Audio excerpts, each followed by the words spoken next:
What is going on? I want to welcome you from half court today being November 16th. Troy, we are almost to Thanksgiving, which means we are almost a month away from Christmas Day basketball. So I am Sean Murphy, joined by the guy that will be in my stocking on Christmas Day, the guy that will probably, you kind of more so remind me, like, have you ever seen The Shining? I have seen The Shining. Yeah, you remind me of Jack Nicholson from The Jack, Shining. here's Troy Johnny. Sergey, yeah. Here's Troy. Have you seen the sequel to that? There's a sequel to The Shining. Yeah, it's not called The Shining. It's called. I better. We gotta look that up. Devil's Play, or no, it's not Devil's Play. It's okay. Is it Doctor Sleep? Doctor Sleep. Yes, that is it. You should watch it, Sean. It's got a 78% on Rotten Tomatoes, dude. It's worth your time. It's worth my time. Yeah, that just might have to be a thing. Yeah, it's got a good cast. It's got a pretty good cast. All right. Well, anyway, this is not a movie podcast. From Half Court is an NBA podcast. Each and every week, Troy and I sit down and talk about all things NBA basketball. If you'd like that, be sure to like this video. Be sure to subscribe and leave us a positive rating, because From Half Court is available on all the podcast services that your heart desires. Troy, I'm getting that cadence down, man. But hey, don't think I forgot, because you can follow me on Twitter at Sean Half Court, and you can follow Troy Sergey at Troy Sergey 44. Bada boom. Troy, it's getting smoother. I'm getting, like, there's no stuttering happening. Like, this is going to be a good episode, Troy. I have a good. I'm looking forward to it. We got a lot to talk about. Yeah, we do. Because first of all, we are just talking about the fact that you actually made it out to a Pacers Sixers game on a whim. You got to see Tyrese Maxey and his breakout year. You got to see Joel Embiid. Did he play? He did not play. All right, so your game was washed. No, I'm kidding. But yeah, tell me about going to the field house out in Indianapolis. Yeah, it was a lot of fun, Sean. It was kind of a last minute decision. I was out there for church thing, was preaching the next morning. So girlfriend Tiffany and I were just like, hey, let's go to a Pacers game. Found really cheap tickets. Even sat. Yeah, wasn't it like $14 bucks a pop, wasn't it? Pretty much. And we sat a little bit closer than our seats desired. Hey, it's okay. Hey, there was no one else at that game. You are totally fine. Hey, it was close to sold out, believe it or not. But yeah. But Tyrese Maxey like impressed me so much. I kept telling, because I guess my first like start to finish 76ers game I watched this year was against the Bucks last Thursday. And I was like, dang, I'm a fan of this number 0 kid. And I guess he was from the 2020 drafts. This is his second year. Tyrese Maxey. I kept saying, like, this is the guy. I'm a fan of this guy. I'm a fan of this guy. And I really liked Tyrese Maxey. He kind of made it worth it. But also what made it worth it, Sean, was that I got to see Rick Carlisle in person, the Pacers coach, and Doc Rivers, the 76ers coach. Two coaches that I very much admire and look up to. Two of probably my favorite coaches in the league. I got to see. I'm sorry. I'm just laughing because, Troy, I just genuinely love the fact you're the only person that I know that would be excited to see Rick Carlisle. Oh, sorry. Well, okay, also, I'm more Doc Rivers though. Hey, we've seen Rick Carlisle live before. He was he coached the Mavericks when we went and saw Mavericks Pistons together. I actually was not a part of that game, Sean. Well then I got to see Rick Carlisle live before you did. Anyway, yeah, but no, it sounds like it's a nice arena. I mean, it's a field house. I will say, as much as I dog on Indiana, only do so because of Chris Nava, by the way. Shout out to Chris Nava, by the way. Yep, the Knobzilla. Anyway, I mean, Indiana, that's basketball country. You know what I'm saying? And so part of me just like, I have to give it to Indiana just because of the basketball culture that they have. I admire, you know, and I think Detroit has a great basketball culture and a great basketball scene as well. But you know, Indiana, I mean, it's just where basketball. It's a different type of culture too, I would say, between Indiana and Detroit. But yeah, 100%. Detroit's more of like a grit and grime style. Indiana's just about producing basketball players, like just to the core. Like literally, if you just put fundamentals in like a bottle, that's where you get the nectar. You know what I'm saying?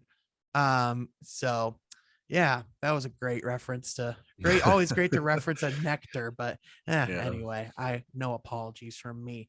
But yeah, Troy, there has been a lot of basketball that has been played. The Pistons have finally played. I kind of want to, before we get into our main topic of the show, let's talk Pistons for a second, because a couple things, worthwhile stories. So first of all, we have Jalen Green versus Cade Cunningham on ESPN. Cade Cunningham showed up Jalen Green on national television because, I mean, he had better production in less minutes. I mean, Jalen Green, he scored more points, but I mean, Cade scored almost as much in just less minutes and way more efficiently than Jalen Green.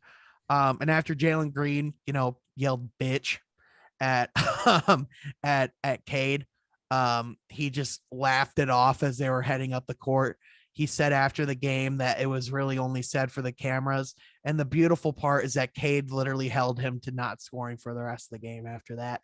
And it caused a technical foul, which really made the dunk only worth 1 point. So, listen, I think what we can say about this game was, if you needed proof that Cade Cunningham was the number one pick, here it is. Because Jalen Green and Cade Cunningham said the exact same thing before the game.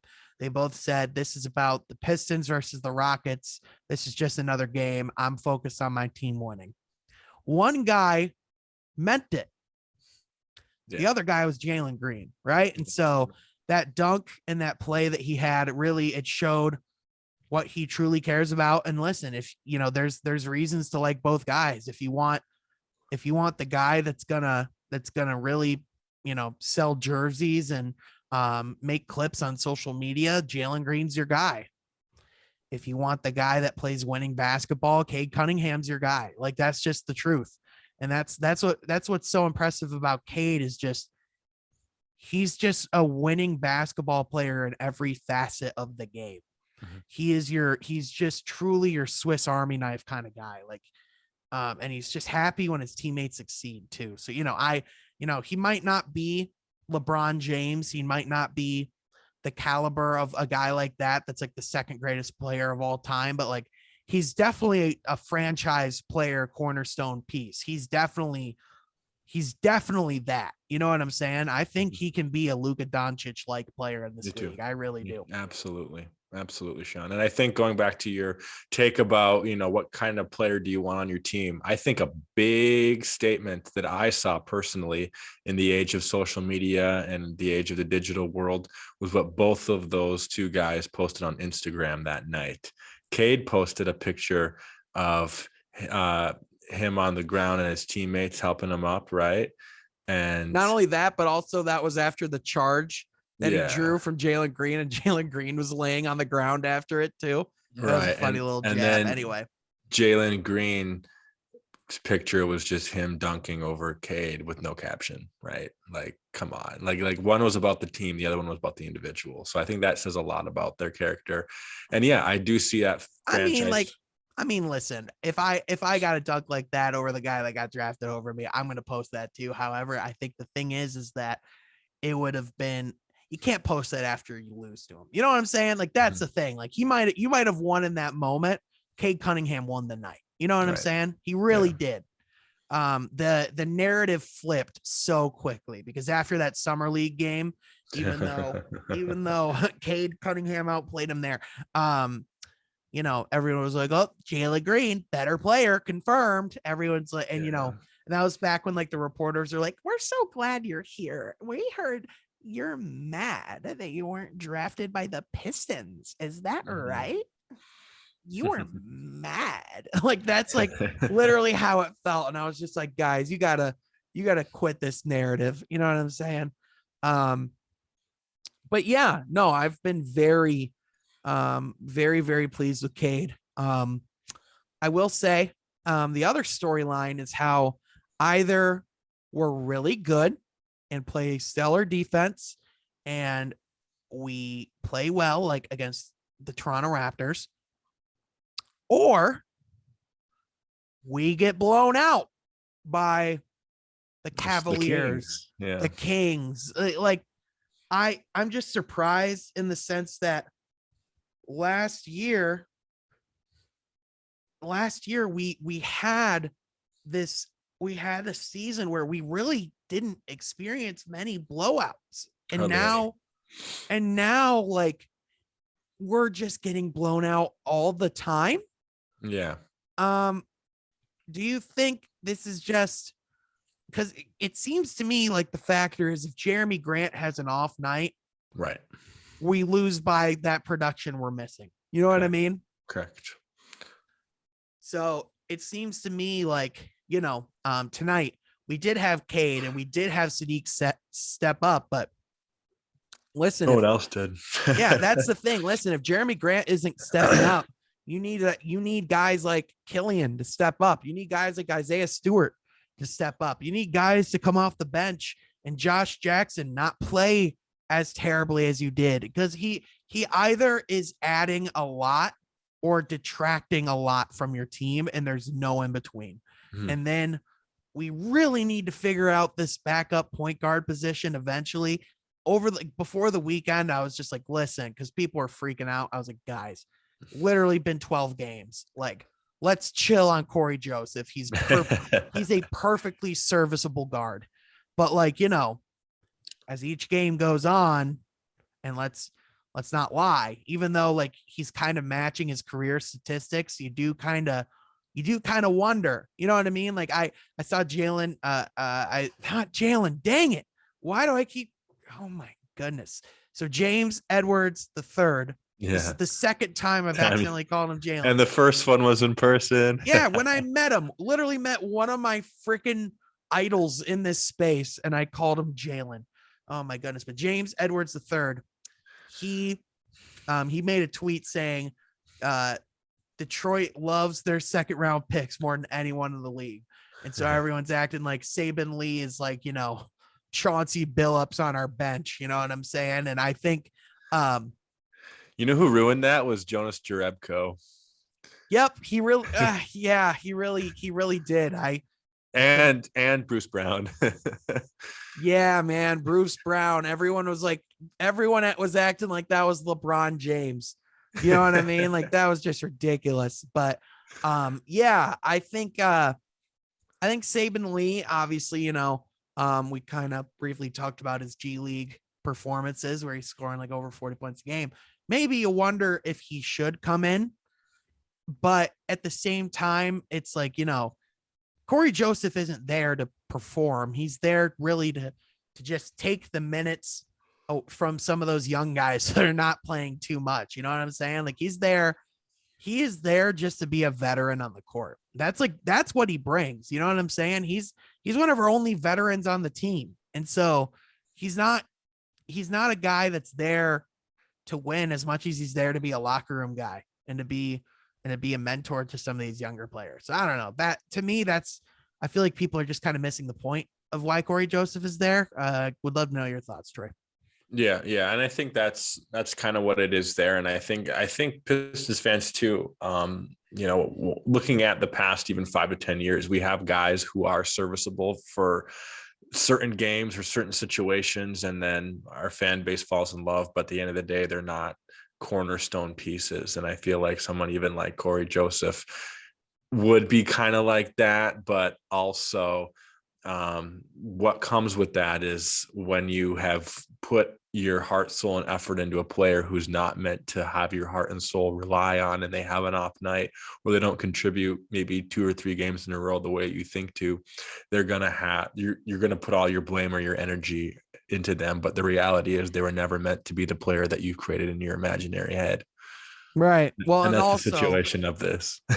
Yeah. And I mean, there's another story that's getting blown out of proportion where people were literally calling for Dwayne Casey's job for the Hamidou Diallo situation. Oh my gosh. So let's go over really quickly. I don't want to make this a big old thing, but Hamidou Diallo, Mhm. upset over his lack of minutes in the first 10 games of the season. Pistons are getting blown out by Cleveland. Dwayne Casey was going to have Hamidou Diallo play, but he was pissed. He had been liking tweets about how he should just go back to OKC, because he may as well just go back to OKC at this point. And he got pissed at Dwayne Casey. He refused to go in the game. Troy Weaver took him right out of the court and brought him back with him to the locker room right then and there. And listen, here's what I'll say. If you look at that exchange and what happened there, and you see that situation as that being Dwayne Casey's fault when a player actively refuses to take an opportunity to go into a game and to complain about playing time 10 games into the season when he is a terrible 3-point shooter, and we are a team that relies on 3-point shooting, and you haven't improved on that. If anything, you might have shown regression in that area, and now you're showing character issues with not getting playing time. People think player development is just giving young guys literally all of the minutes, yet sometimes player development is just, you have, like, I don't get what people don't understand, that in the NBA you're not just expected minutes, you're not just given minutes. Like, you still have to earn stuff in practice. He was literally brought in on as cheap of a contract as he was. He was literally given no interest in the free agent market. And now, like, oh, he's this cornerstone piece that we're just leaving on our bench. Like, people saw a guy that won the dunk competition, and now every single guy who wins the dunk competition has to be an amazing player in the league, when in reality, that 75% of the players that win the NBA dunk contest these days are actually not really great players. They're just great athletes. And that's what Hamidou Diallo is. He's Sekou Doumbouya, but 6'6".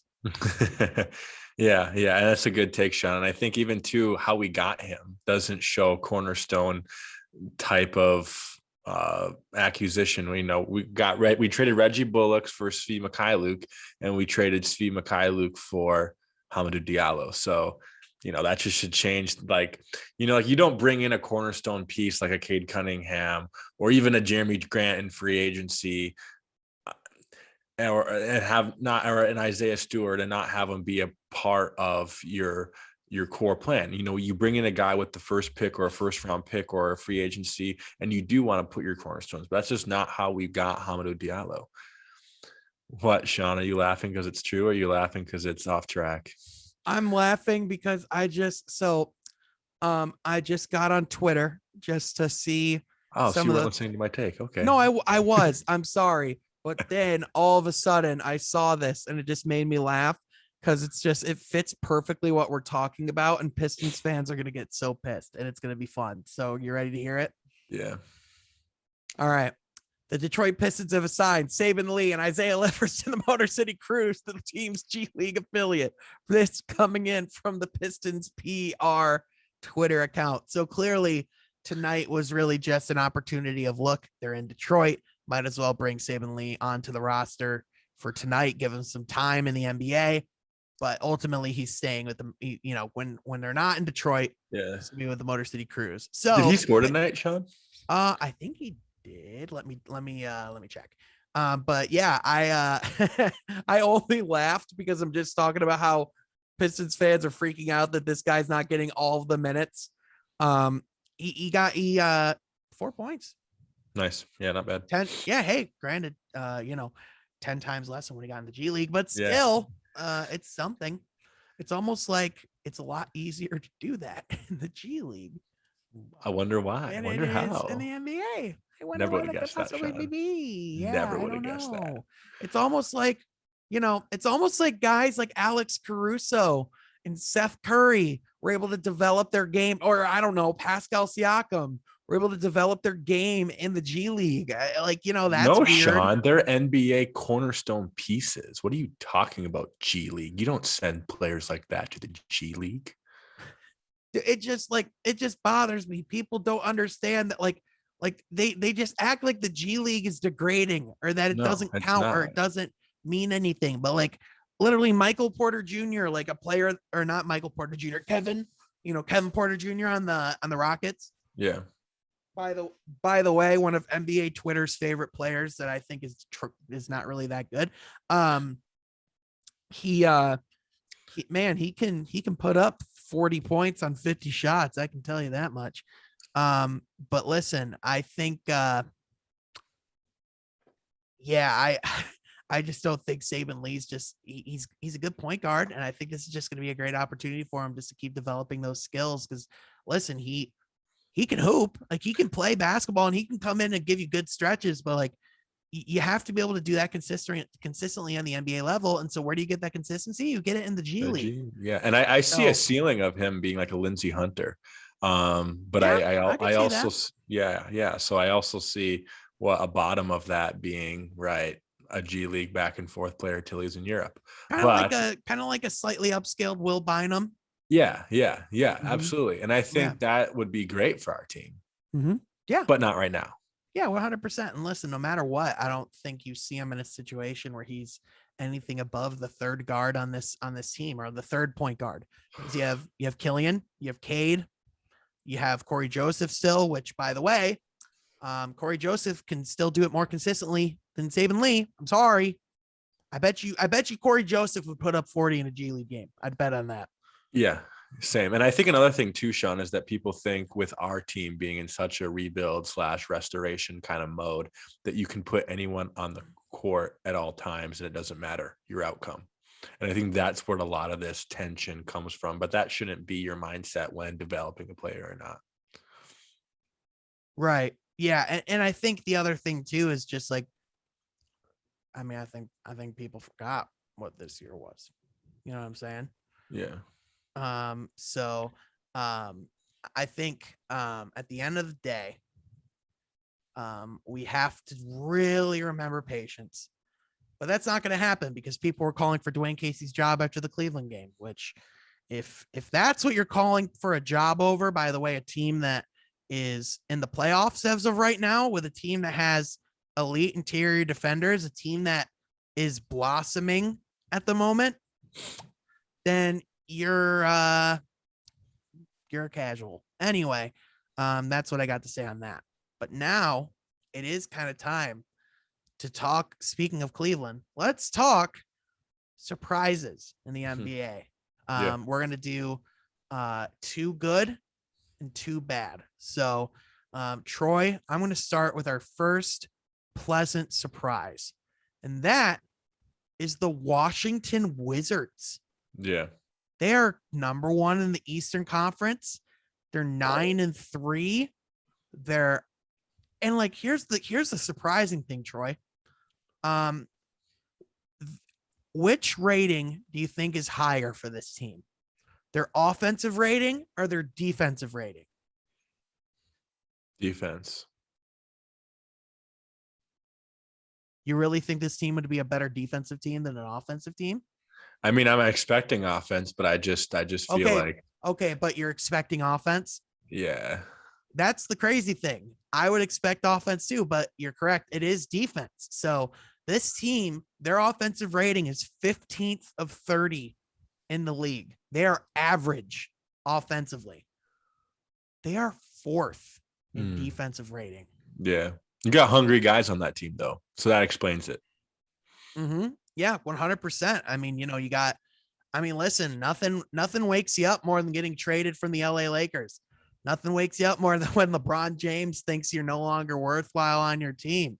You know what I'm saying? And so, Kyle Kuzma, who you picked to be player of the year, and or not player of the year, but MIP. MIP. I at one point thought he would be MIP. And then you also have guys like, Contavious Caldwell Pope, who is still a solid player. Montrezl Harrell is hooping right now. Out of his mind. Absolutely. I was going to bring up his name being a core part of that Washington team. Yeah.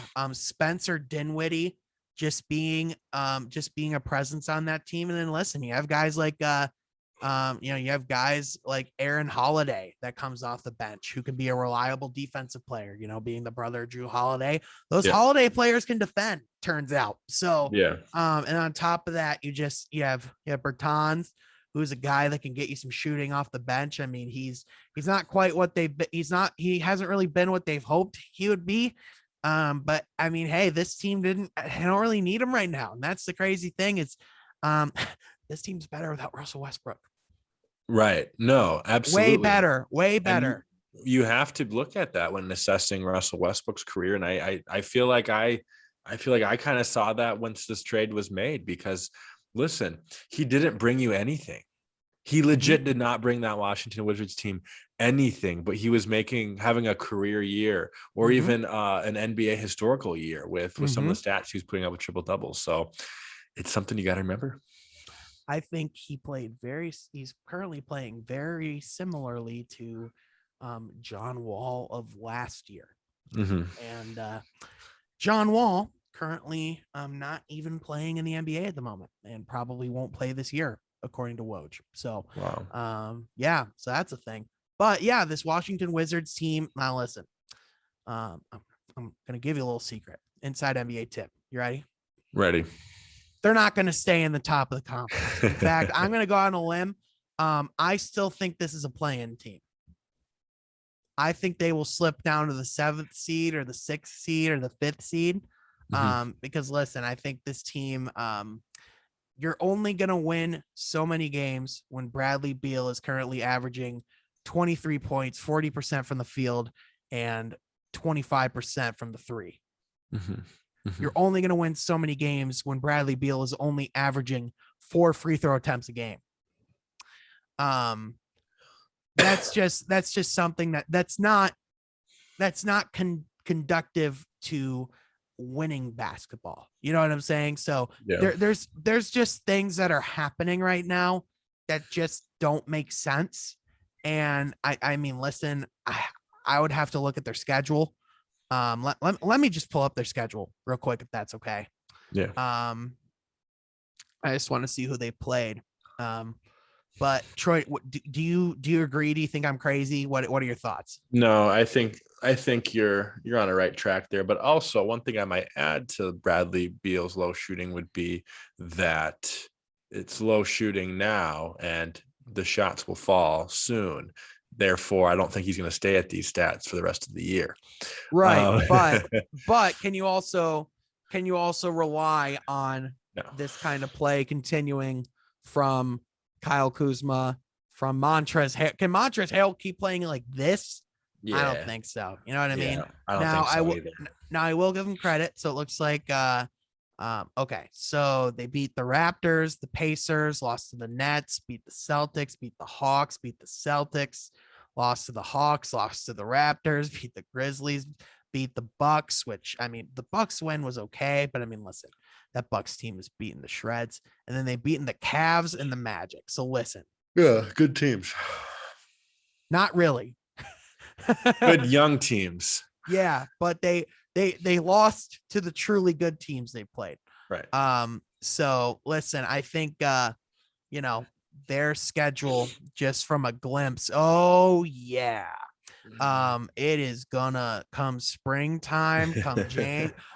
January. What are some of those names in January, Sean? All right, well, let's start. Let's start at the beginning of the month, shall we? So, Happy New Year's Day. You get to play the Bulls, and then Hornets, Rockets, but then the Bulls again, the Magic, the Thunder, sure, the Magic again, but then Portland, Philly, Brooklyn, Toronto, Boston, Clippers, Grizzlies, Bucks, 76ers, Suns, Heat, Nets, Kings. Yeah. Good luck. That's just gonna get tough. And I am telling you, they're gonna be lucky if they go 500 that stretch. Lucky. So not to be cynical, but that's just the reality. So but hey, great story so far. Troy, what do you say we do a negative surprise next? Yeah, and I'm gonna go Minnesota with this one. Just not living up to the hype. But honestly, Sean, we predict that on our podcast, right? There's nothing here that's going anywhere, I think. And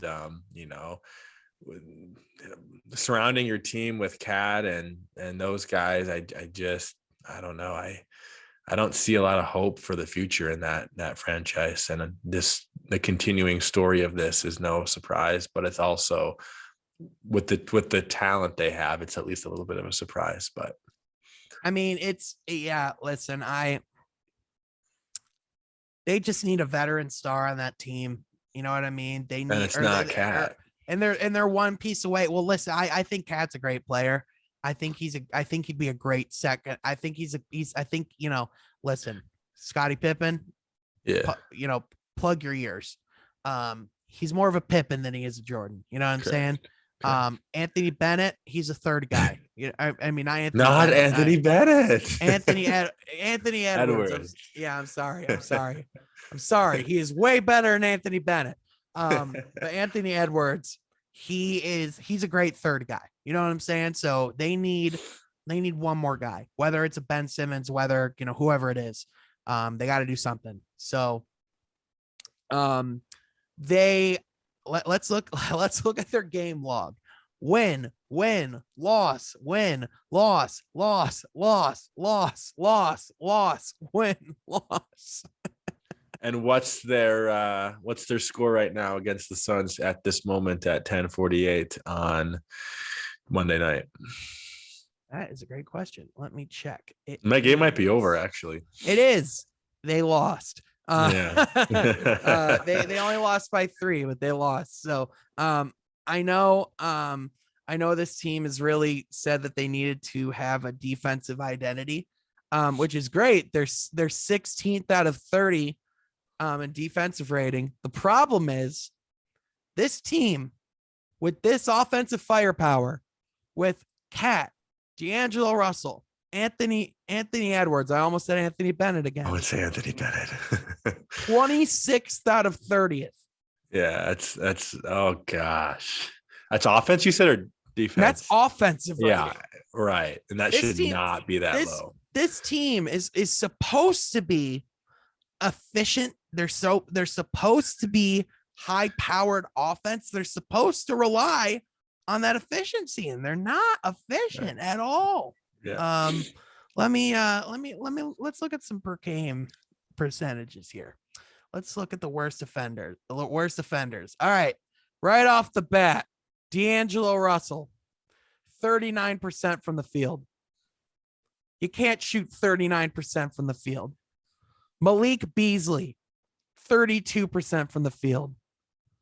Oh, it gets worse, Troy. It gets worse. Remember Taurean Prince? 25% from the field off the bench. 16%. 16% from 3. And he only averages freaking 2 attempts a game. He's supposed to be serviceable, Sean. I know. He was supposed to be depth. Like what the heck? How is it that bad? You have Jordan McLaughlin. He's 26%. Like Jake Lavin, like whoever these guys are, like you just keep going. Their whole bench, they suck. Oh my gosh. Like even their Jaden McDaniels, their 6th man's 37% from the field. 25% from 3. They can't shoot, Troy. Oh my gosh. Anthony Edwards. I mean, hey, he's 42% from the field, but he's only making 1 out of 3 threes. He's jacking up 9 a game. Thank God the Pistons got the first pick this year and not last year. Way better. So I'm glad. I mean, even then they're not like defensively, they're not great. Patrick Beverly, he's playing pretty well there, but I mean, and I would say he would be a good addition to that team. I think it kind of needs some firepower like a Patrick Beverly can give. Oh, yeah. He's why they're 16th. You know what I'm saying? Yeah. All right. So that's a negative surprise. Now, as far as a positive surprise, I gotta go, Troy. Chicago Bulls. They might be an Yeah. Eastern Conference. They might be an Eastern Conference Finals team, Troy. Mm-hmm. This I team. agree. Oh, dude. All I want right now, I want a Bulls Heat Eastern Conference semifinals, dude. I want them to have to face off to see who gets to play Milwaukee or Brooklyn in the conference finals. Oh my goodness, what a series that would be. And then having Brooklyn and Milwaukee play in a semifinals. Uh-huh. And then you get Brooklyn Bulls or you get Bucks Heat. Oh, Bucks Heat rematch would be low-key fire. Yeah, but don't count the Hawks out either, Sean. I'm counting the Hawks out. That's our second bad surprise. They've been terrible. like if you want to listen, but we'll get back to the Bulls in a second. We talked a lot about the Bulls. Let's talk the Atlanta Hawks, shall we? Atlanta Hawks 5-9. I know, defense, Sean, but don't bet against Trae Young. Troy. You know what I will bet? You know what I will bet against? This team defensively. They're 28th in defensive rating, Troy. Yeah, it's pretty bad. It's really bad. They allow 110 points a game. That's what they allow a game.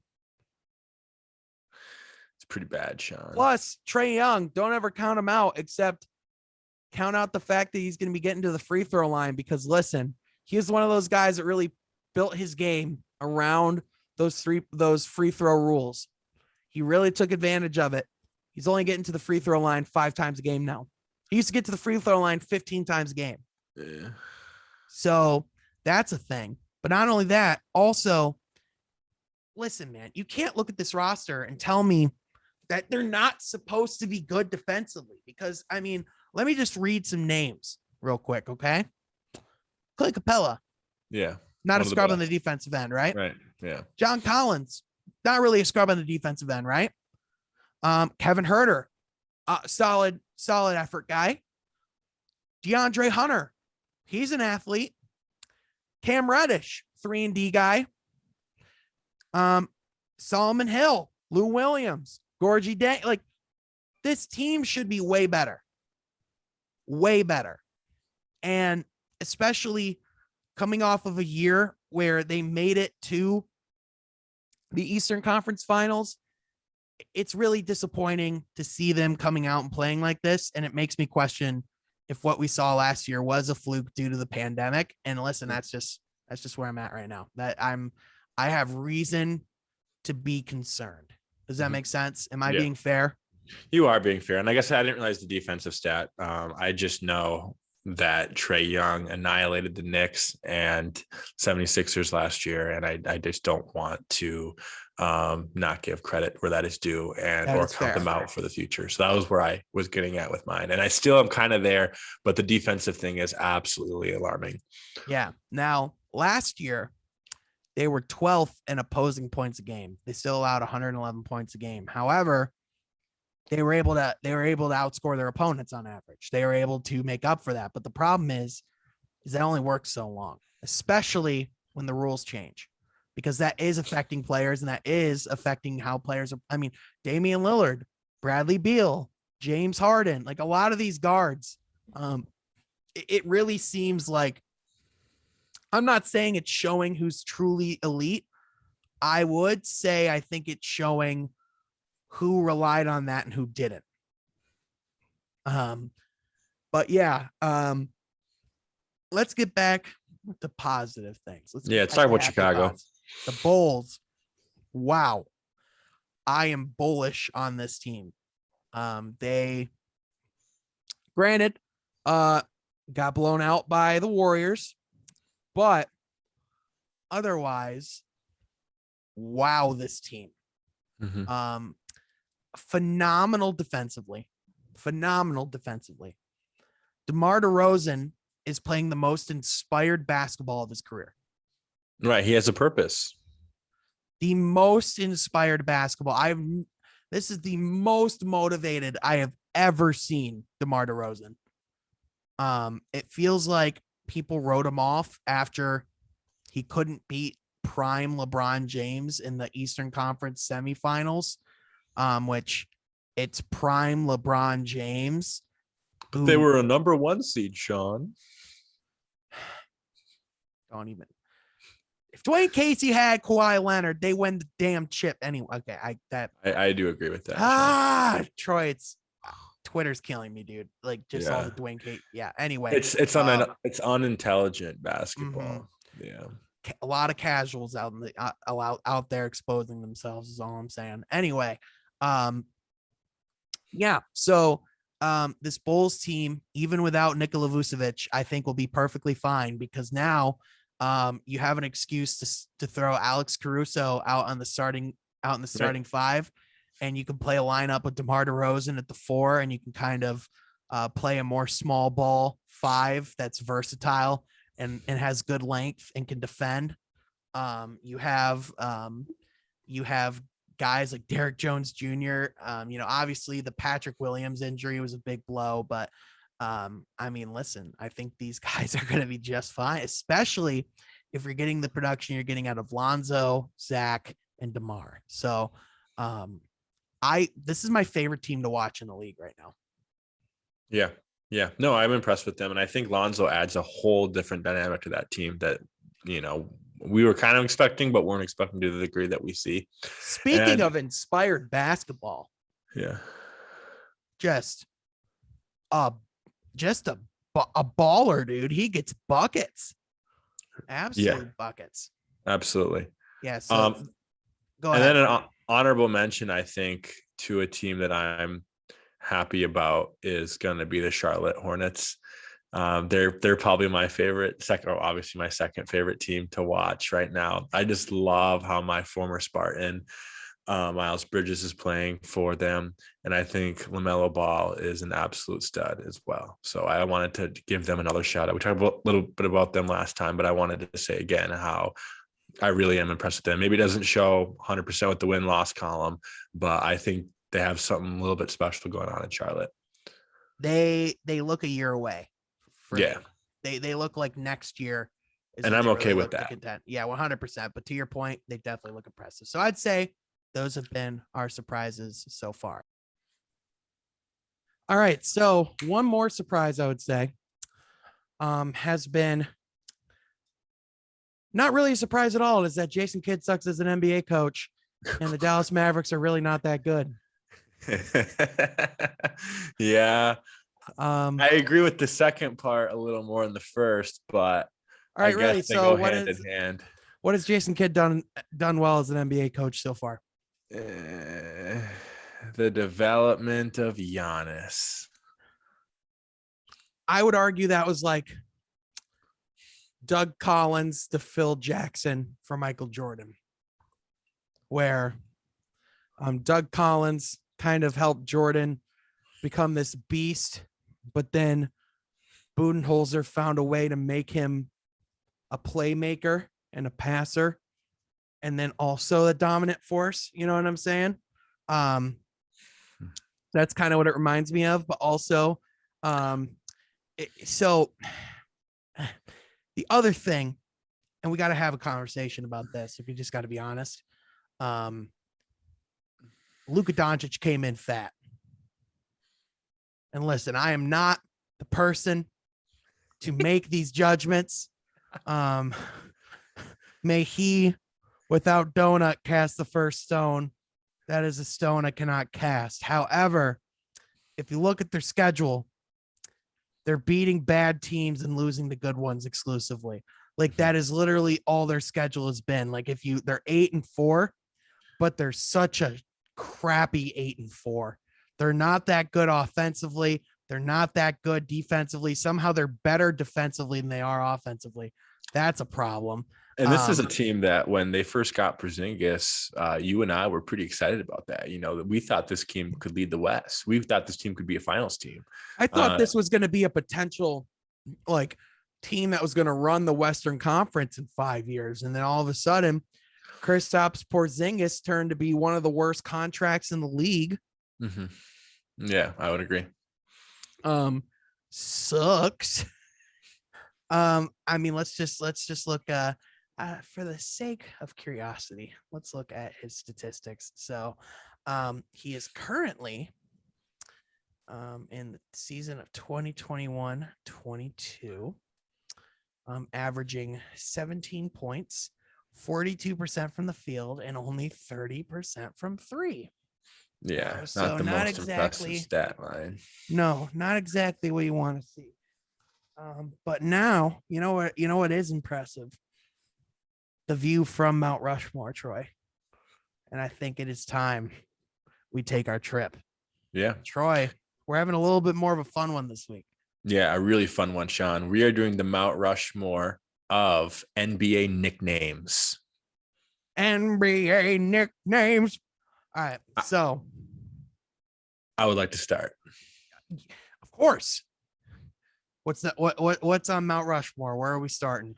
We are starting from 2000s. Decent, strong contributor from the Utah Jazz, Andre Karolinko. His nickname, you ask? AK-47, because he was number 47 and his initials were AK. I just think that's one of the coolest nicknames you can think of. Like, think about how many NBA players are the number 47. Like, none. But the fact that he comes from overseas and just establishes himself as a solid, starter on a mediocre team and has a nickname of an explosive gun like he was, gunner from the mid-range. I just think that's such a funny nickname and such a good nickname because he happened to wear number 47 and his initials were AK. I just, to me, that is just the funniest, coolest thing ever. Don't get me wrong. AK-47, good nickname. Topical. But Mount Rushmore of NBA nicknames? Yes. AK-47? It is amazing. Okay. But that might be a cool nickname. But like, this is the list of the best nicknames in the history of the league. This is, and like, okay, here, if that's going to be your first, how about I start with my first? I don't know. Let's go Magic Johnson. Pretty good nickname. Pretty good one. Hey, you know what? Hey, here's another one. Let's go. Oh, I don't know. Let's go Dr. J. Are you telling me that AK-47 belongs on a Mount Rushmore? So you're going to look at Magic Johnson. You're going to look at Michael Jordan. You're going to look at Julius Erving and then Andre Karolinko. What I would argue, though, Sean, is that those guys embraced their nickname with their game, right? Those guys made their nickname good based off of their game. And you're saying that AK-47 is just a superior nickname? I'm saying it's a superior nickname, but it's not a superior nickname of it goes along with his game. I'm saying it's just a cool play on words for his name, and he's an NBA player. You're saying players who added nicknames to their game that made their game that much special. The From Half Court podcast does not coincide and co-sign the opinions of Troy Sergey on this unofficial matter. The legal team will be in touch, and we have no further comments at this particular time. I'm just kidding, but anyway, yeah, no, okay, it is a cool nickname. I'll give you that. That can be on your Mount Rushmore. It is not on mine. So I said Magic. So you're up next. So what's your next? What's your next great nickname? The Black Mamba. Kobe Bryant. Of course. I think that has to be on there. I think just that killer Mamba mentality kind of thing. I mean, it really does embrace his game a lot too. And I think, he's a guy that was an assassin, like the assassin. He was the assassin. Mm-hmm. And, a top 5 best player of all time, in my opinion. Mm-hmm. And the Black Mamba. That enough said. Like, you say the Black Mamba, you know who we're talking about. Oh yeah, another one I'd throw on there. King James. Yeah, definitely. I mean, the king. Definitely. I mean, the chosen one, you know. I also want to make honorable mention to um the truth, Allen Yeah. Iverson. Well, And also the the answer. The answer, answer, yeah. yeah. The truth is Paul Pierce, and I like Yeah. that. That was gonna be my And next one on my list. and Kevin Durant has a nickname that is very underappreciated. Slim Reaper. Yeah, I like Durantula too. Durantula is pretty sick as well. Yeah. But anyway, Troy, I just listed a couple. What's your next? Yeah, my next was gonna be the truth, Paul Pierce. I think definitely Yeah. he's the truth, man. I mean, he embraced the city of Boston. Had a couple of little stints for some other random teams in the middle there towards the end of his career, but I think just the truth and his daggers, man. The truth hurts, Mm-hmm. and that's what I think of. I'll never forget the front page of my local Marquette, Michigan news after game one of the NBA finals with the Lakers and the Celtics in 2008 when he got hurt, when he went on the wheelchair, and the front page was the truth hurts. And I thought that was hilarious as a kid. Mm-hmm. And I think that really does embrace his game a lot too. So the truth has to be my number 3 on my list. Yeah, absolutely. So another nickname, I'm gonna go out on a limb, probably should be on this list, is Air Jordan. Yeah. I mean, he kind of made that nickname for himself, like blow up though. Yeah, I mean, it's his brand too. You know what I mean? So yeah. it's more than a nickname. It's an icon. So that's when a nickname, I think, works out pretty well for you. Right. And I think the last player on my list is going to be, it sounds so cliche, but it literally has to be there. And that's Big Ben Wallace, right? I mean, he's big, he's strong. And you think of that nice little clock tower in England, right? Big Ben. I mean, Big Ben, Big Ben, bong, and he got the bells ring and everything too. It just makes it go along, Sean. Big Ben Wallace has to be on my list of Mount Rushmore. Oh man, Troy, you just say things. So I mean, the Ben Wallace thing, I love. Absolutely, I love that nickname. I just still can't believe you started this list. Like, listen, I was expecting like Dr. J. I was expecting Pistol Pete. Like, you pull out AK-47 Andre Karolinko. Oh my gosh. And my man. honorable mention 100% is going to be my favorite player of all time. Rest his soul, Pistol Pete. Oh, it just matched his game, man. Pistol Pete. He got the ball here and he slung it up, and those behind the back passes. Oh, you know, Pistol Pete almost makes me want to take Andre Karolinko off the list. Did you forget about Pistol Pete? I didn't forget about him. I just thought AK-47 was cooler. It was more unique, but Pistol is where my heart resides. So, well, you know where my heart resides? From Half Court, where each and every week, Troy, you and I talk about all things NBA basketball. If you'd like that, be sure to subscribe to this channel. Be sure to share with your friends. Be sure to leave a positive rating. And be sure to follow us on Twitter, where the conversation continues. You can follow me on Twitter at Sean Halfcourt, and you can follow Troy on Twitter at Troy Sergey 44. We thank you so much for watching, and we will catch you next time from Half Court. Be sure to subscribe.